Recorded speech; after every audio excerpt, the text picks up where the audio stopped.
کیرمکپروری در تاجیکستان اقدامی مهم برای رشد دادن این اشیاء خام صنعتی مساعدت می‌کند. همین است که امروزها در شهر و نواحی ولایت جمع‌آوری پیله آغاز گردیده ده‌ها تن اشیاء پرقیمت صنعتی وارد کارخانه‌های قبول می‌گردند. کیرمکپروران جماعت دهات فیض استقلال امروزها حاصل خوب به دست آوردند.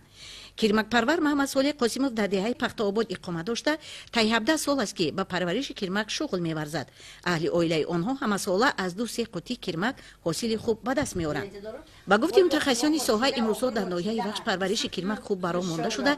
کیرمکپروران جهد و تلاش دارند که دونمای پیله را اجرا کرده این اشیاء پرقیمت صنعتی را زیادتر استحصال نمایند. ناحیه وخش اقلیم مساعد دارد برای پرورش کیرمک.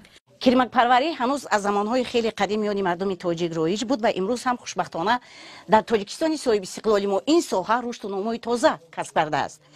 کیرمک پروران همساله کوشش بران می نمایند که این اشیاء پرقیمت صنعتی را بیشتر و خوبتر و خوش‌صفت‌تر استحصال کرده در رشد و نمای ساحه صنعت نقش ارزنده داشته باشند.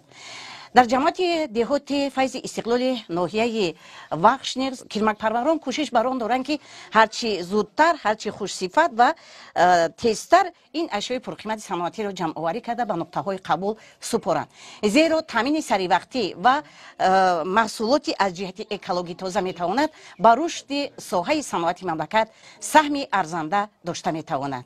عین حال کیرمکپروران نگاه‌بین پیله را خوب برآمده در بی‌تلف و خوب انکشاف یافتن و سریع وقت جمع آوری کردن این اشیاء پرقیمت صنعتی جهد و تلاش دارند. اطلاع دادند که امسال نظر به سالهای پیش وضع هوا خوب و مساعد آمد برای نگاه‌بین کیرمک به یگان بیماری دچار نگردید و سریع وقت با غذا تامین کرده شد. نتیجه چنین عمل‌های سریع وقتی بود که حاصل خوب به دست آمده است. در جماعت دهات فیض استقلال هستند نفرانی که در این سن تجربه بوی حاصل کرده همساله حاصل خوب به دست میارند و در پیله پروری تجربه بیش از 20-22 ساله دارند.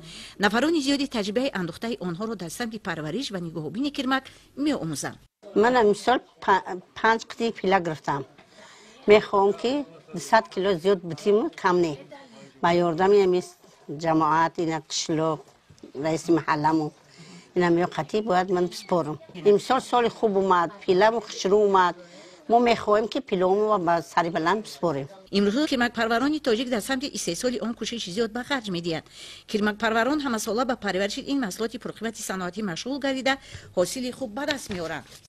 در حاشیه صنعت‌کنونی با سرعت مملکت در جماعت دهات ما طبق نقشه 65 قطعه کیرمک نقشه داشتیم که کیرمک رو با مردم تقسیم کننده.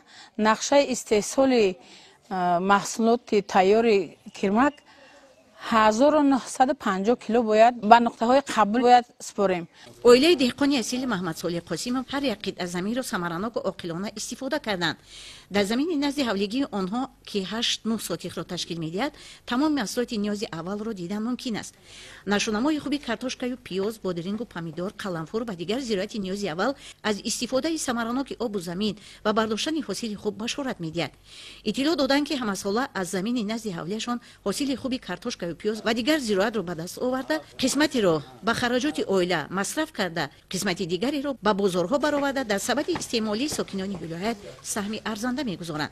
استفاده زمین نزد حولگی نیز مردم جماعت دهات به نهایت زمین را ثمرناک استفاده میبرند. از نزد حولگی از زمین‌های یاری رسانی که دارند ثمرناک استفاده برده محصولات تر تازه برای استفاده خود و با بازارهای نزدیک شهر بختر و عموما به تمام بازارها محصولات تر تازه پیشنهاد میکنند. این عائله در برابر باغداری، آبچکاری و سبزواتکاری با کشت زیر پلیونکا یعنی پرورش سبزوات بر وقتی در گرمخانه ها نیز شغل می‌ورزند. حسن زاده گلیزاد، دلیر شریف، نمازلی ارگش، اخبار، ناحیه وخش.